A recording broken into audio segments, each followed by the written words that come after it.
नमस्कार. मी सरला तायडे, उपशिक्षिका, सरस्वती विद्यालय, महात्मा गांधी रोड, नाशिक. वय 56. अनुराधाताईंचा हा जो उपक्रम आहे, मनाचे श्लोक पाठ करा आणि त्याचा आपण प्रसार करूया, हा अतिशय उत्तम आणि स्तुत्य आहे. आपण नक्कीच त्यातून योग्य तो सुसंस्कार घडवूयात आणि समर्थांचे कार्य पुढे करूयात.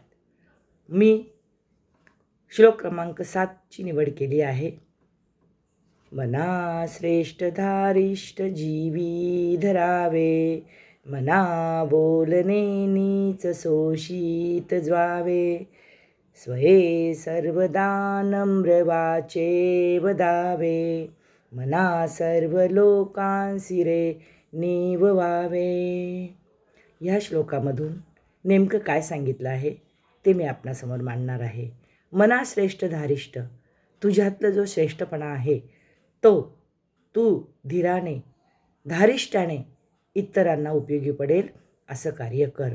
आपण जे वेगळं काम करतो, इतरांपेक्षा वेगळा रस्ता निवडतो, म्हणजेच उत्तम आदर्श असा, तेच आपलं श्रेष्ठत्व असतं.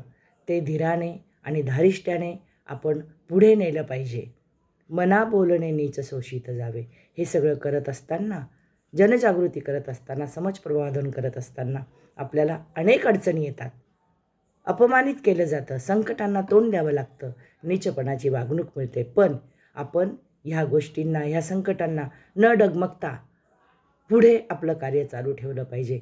आपण उत्तम ध्येय मनाशी ठेवून त्या ध्येयाशी ठाम राहिलं पाहिजे आणि पुढे पुढे आपण हे कार्य सुरू ठेवलं पाहिजे. पण त्याच्यामध्ये मुख्य म्हणजे आपल्याजवळ नम्रता हा गुण पाहिजे आणि याची सुरुवात नम्रतेने सुरुवात आपल्यापासूनच झाली पाहिजे. इतरांचे गुणांचे कौतुक करून, आपले अवगुण बाजूला सारून, सगळ्यांना सोबत घेऊन आपण हे आपलं कार्य पुढे नेलं पाहिजे. मना सर्व लोकांसी रे निववावे. निवणे म्हणजे शांत होणे, गार होणे. बघा, विस्तवही थंड होतो, गढूळ पाणीही निवते. तसे वाईट विचारसुद्धा निवळतात आणि चांगली परिस्थिती निर्माण करण्याची ताकद आपल्या वाणीमध्ये, आपल्या शब्दांमध्ये असली पाहिजे. जग जिंकण्याची कला आपण आपल्यामध्ये आत्मसात केली पाहिजे आणि सगळ्यांना बरोबर घेऊन आपलं हे कार्य पुढे चालू ठेवलं पाहिजे. हेच आपल्याला समर्थांनी श्लोकांमधून सांगितले आहे. जग हे सारे सुंदर आहे, आपण सुंदर होऊया. आणि आपण जर हे असं केलं तर आपला जगण्याकडे बघण्याचा दृष्टिकोन नक्कीच बदलणार आहे आणि हे कार्य आपण सिद्धीस नेणार आहोत. जय जय रघुवीर समर्थ. धन्यवाद.